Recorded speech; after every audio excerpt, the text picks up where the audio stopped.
Tonton selalu konten-konten kreatif mendidik dari Jagat Mataram. Subscribe Jagat Mataram Official. Like and subscribe.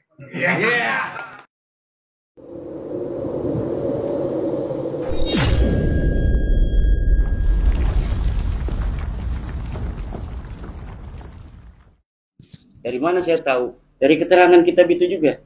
Dia bikin footnote.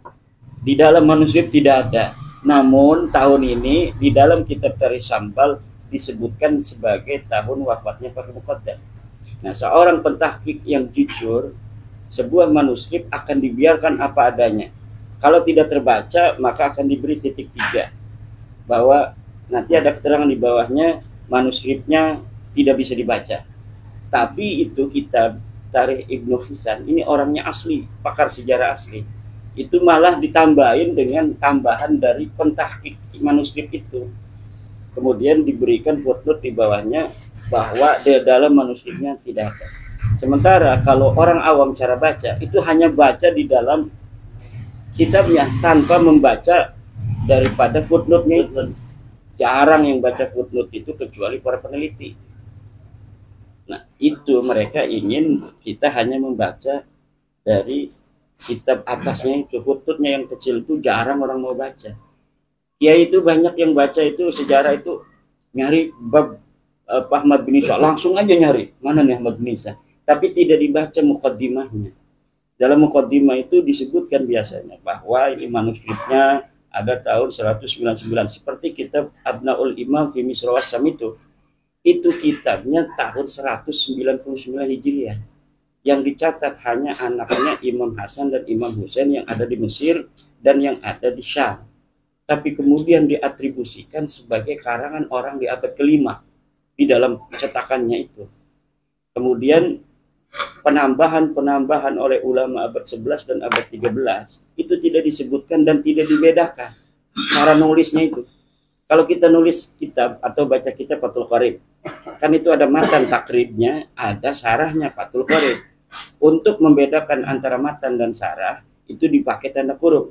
Matannya pakai tanda kurung, kemudian sarahnya itu yang tidak pakai tanda kurung. Itu kejujuran seorang pentahqiq. Ini kalimat yang ada dari kitab asli, namanya matan. Nah, kitab sarahnya ini yang tidak ada dalam kurung. Itu dibedakan. Sementara kitab Abnaul Imam fi Misr wa Syam, kenapa kitab ini harus ditolak dan tidak boleh dijadikan sebagai referensi? Karena antara pengarang asli yang pertama tahun 199 Hijriah, beberapa puluh tahun sejak kematian Sayyidina Husain kan, itu tidak dibedakan mana pengarang asli, mana penambahan di abad 5, mana penambahan di abad 11, mana penambahan di abad 13. Bahkan pentahqiqnya sendiri Yusuf Jamilullah itu dia mengakui bahwa dia menambahkan musyajjar di dalam kitab itu.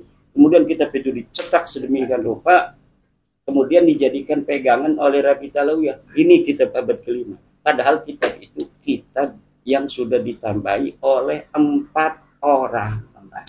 Makanya kitab ini tidak pernah disebut oleh Rumil Abbas.